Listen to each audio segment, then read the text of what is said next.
Hello साथियों, स्वागत है आप सभी का हमारे यूट्यूब चैनल पर। तो कैसे हो आप सब? आई होप आप सब अच्छे होंगे। दोस्तों, आज की ये क्लास बीएड फर्स्ट ईयर के पेपर सेकंड अधिगम का मनोविज्ञान और विकास की है, जिसके अंदर आज हम जानेंगे अभिप्रेरणा यानी कि मोटिवेशन के बारे में। ये टॉपिक एग्जाम के लिए काफ़ी ज़्यादा इंपॉर्टेंट है, तो इसलिए इस टॉपिक को काफ़ी डिटेल में यहाँ पर समझने का प्रयास कीजिएगा। आप लोग वीडियो में एंड तक बने रहिएगा और वीडियो अच्छी लगे तो लास्ट में लाइक शेयर भी जरूर कर दीजिएगा। तो चलिए क्लास को स्टार्ट करते हैं। जानेंगे अभिप्रेरणा क्या है। प्रश्न देख लीजिए। प्रश्न हो जाएगा कि अभिप्रेरणा का अर्थ स्पष्ट कीजिए तथा परिभाषित कीजिए। इस तरीके से प्रश्न आपके एग्जाम में देखने को मिल सकता है। तो चलिए देखते हैं अभिप्रेरणा क्या है।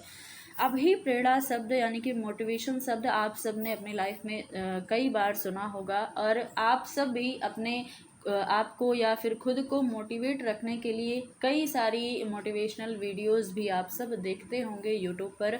ऐसा हो सकता है कि आप सब खुद ही मोटिवेट हो, पहले से ही मोटिवेट हो, और कुछ लोगों को मोटिवेशन के लिए वीडियोस भी देखनी पड़ती हो या फिर किसी अन्य व्यक्ति से मोटिवेशन लेने की आवश्यकता पड़ती है। तो ये जो अभिप्रेरणा शब्द है वो कहीं ना कहीं हमारे डेली लाइफ से रिलेटेड हो जाता है। अभिप्रेरणा को अगर एक लाइन में हम डिफाइन करना चाहें तो अभिप्रेरणा जो है ये कार्य को आरंभ करने, जारी रखने और नियमित करने की एक प्रक्रिया होती है। मान लीजिए आप किसी भी कार्य को आरंभ तो कर दिया आपने, लेकिन उसे आप जारी कैसे रखेंगे, यानी कि वह कार्य आप लगातार करते रहें, इसके लिए आपको मोटिवेट होना पड़ेगा। अब मान लीजिए आपने पढ़ाई स्टार्ट करी, लेकिन आप पढ़ाई जो है वो लगातार जारी नहीं रख पा रहे हैं, बीच बीच में आप रख दे रहे हैं कॉपी किताब बंद करके। लेकिन अगर आप वहीं पर मोटिवेट होते, आपको आवश्यकता होती किसी चीज़ की, आप किसी खास लक्ष्य की प्राप्ति के लिए आप मोटिवेट होते, तो ऐसा नहीं करते, पढ़ाई को बंद नहीं करते, बीच में आप अपनी पढ़ाई को जारी रखते। तो यही है मोटिवेशन। मोटिवेशन क्या होती है? जो हमारी आवश्यकताओं की पूर्ति करने के लिए हमें जारी रखने के लिए प्रेरित करती है। तो ये अभिप्रेरणा क्या है, आइए देखते हैं। यहाँ पर डिटेल से चीज़ों को लिखा गया है, इस हिसाब से यहाँ पर समझते हैं। देखिए, विद्यालय में हमें जो भी ज्ञान दिया जाता है, विद्यालय के अंदर हम जाते हैं, हमें जो भी पढ़ाया जाता है, जो भी क्रियाएं सिखाई जाती हैं, उसके विकास का पूरा दायित्व जो है अभिप्रेरणा पर है। इसलिए अभिप्रेरणा का महत्व अनेक विद्वानों ने भी स्वीकार किया है। मैककोनेल ने कहा कि जीव को अधिगम के लिए, अधिगम का मतलब है सीखना, सीखने के लिए प्रेरित किया जाना चाहिए। जबकि मिल्टन ने क्या कहा कि यदि अभिप्रेरणा दिया जाए तो अधिगम यानी कि सीखना क्या है, सर्वोत्तम हो जाएगा। हैरिस ने यहीं पर बोला कि अभिप्रेरणा की समस्या शिक्षा, मनोविज्ञान और कक्षा शिक्षण की प्रक्रिया दोनों के लिए केंद्रीय महत्व की है। गेट्स ने इसे स्वतंत्र समाज में एक अच्छे कार्यक्रम की केंद्रवर्ती समस्या के रूप में भी स्वीकार किया। अधिगम या सीखने के लिए अभिप्रेरणा अनिवार्य है।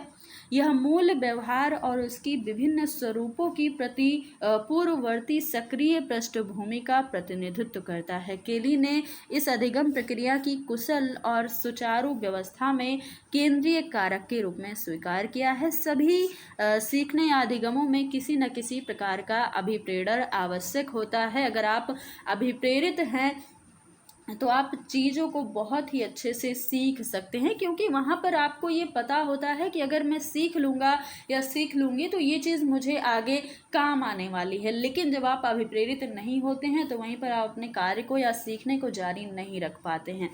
तो अभिप्रेरणा जो है ये अधिगम का कोई आवश्यक अंग नहीं है, बल्कि सहायक अंग है। मतलब ये है कि आपके सीखने में अभिप्रेरणा साथ देता है, आपको सीखने के लिए प्रेरित करता है, बल्कि कोई आवश्यक नहीं है। ऐसा नहीं है कि आप ऐसा अभिप्रेरणा अधिगम के लिए आवश्यक ही है, आपको ये सहायता करता है सीखने में। इसके द्वारा किसी न किसी क्रिया को सीखने के लिए उत्साह उत्पन्न किया जा सकता है, आपके अंदर उत्साह बनाया जा सकता है। अभिप्रेरणा के द्वारा, मोटिवेशन के द्वारा आप उत्साहित हो सकते हैं किसी भी चीज़ को सीखने के लिए। विद्यार्थी क्या करता है, परीक्षा में उत्तीर्ण होने के लिए परीक्षा के समय रात रात भर पढ़ते हैं। क्यों पढ़ते हैं? क्योंकि परीक्षा में उन्हें उत्तीर्ण होने का मोह इतना ज़्यादा होता है कि वो किसी भी प्रकार एन केन प्रकारेण से अनुचित साधनों का भी उपयोग करते हैं अपने परीक्षा में पास होने के लिए।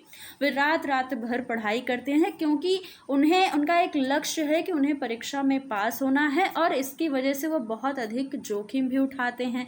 तथा आप अगर अन्य उदाहरण देखें तो दर्शकों से प्रेरणा पाकर खिलाड़ी मैच में कुशलता का प्रदर्शन करते हैं, उन्हें दर्शकों से प्रेरणा मिलती है। तो इस तरीके से प्रेरणा हमें कहीं ना कहीं से अगर मिल जाती है, अभिप्रेरणा अगर मिल जाती है, तो हम अपने कार्य को और बेहतर ढंग से कर सकते हैं, चाहे वह पढ़ाई के सेंस में हो या फिर किसी अन्य चीज़ों के सेंस में। अब आइए देखिए, अध्यापक का कार्य भी नवीन ज्ञान तथा क्रिया को छात्रों को बताना है।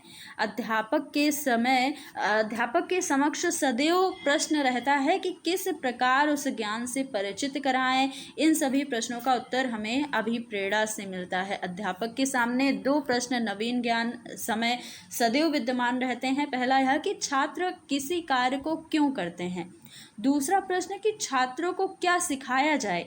अध्यापक अगर इन दो, अब यहाँ पर अध्यापकों की बात हो रही है, आपका बीएड का कोर्स है तो इसलिए आप अध्यापक बनने वाले हैं, इसलिए आपको यहाँ पर ये चीज़ें बताई जा रही हैं कि अध्यापक क्यों सोचता है या फिर अध्यापक के मन में कौन से प्रश्न होते हैं, बच्चों को कैसे सिखाया जाए, या फिर छात्र किसी कार्य को क्यों करते हैं। तो ये चीज़ें अध्यापक अगर जान जाएंगे, अध्यापक को ये दो प्रश्नों का अगर हल मिल जाए तो इसका मतलब अध्यापक क्या है, अभिप्रेरित हैं बच्चों को शिक्षा देने के लिए। अध्यापक अगर इन दो प्रश्नों का हल अपनी कार्य प्रणाली के द्वारा प्रस्तुत नहीं कर सकता तो इसका अर्थ है कि वह अपने शिक्षण में सफलता प्राप्त नहीं कर सकता।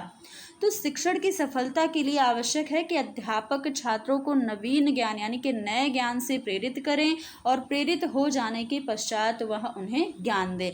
तो इसलिए अध्यापक की भी अभिप्रेरणा आवश्यक है। सिर्फ छात्रों को ही अभिप्रेरित नहीं बल्कि अध्यापक को भी अभिप्रेरित रहना चाहिए, जिससे वह अपने छात्रों को भी बेहतर ज्ञान दे सकें और उनकी समस्या का हल निकाल सकें।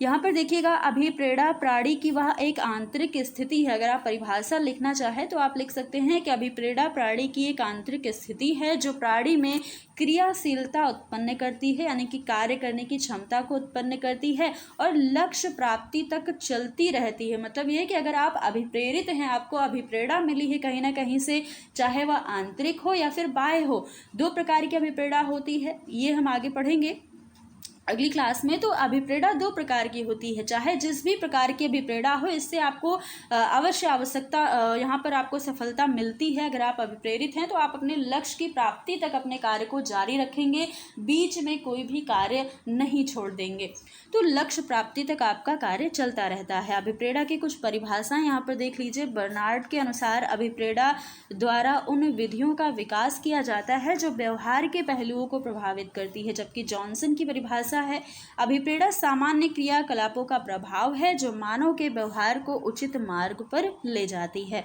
अभिप्रेरणा शरीर की वह दशा है, ये मैगोज की परिभाषा है, कि जो दिए गए कार्य के अभ्यास की ओर संकेत करती है और उसके संतोषजनक समापन को भी परिभाषित करती है।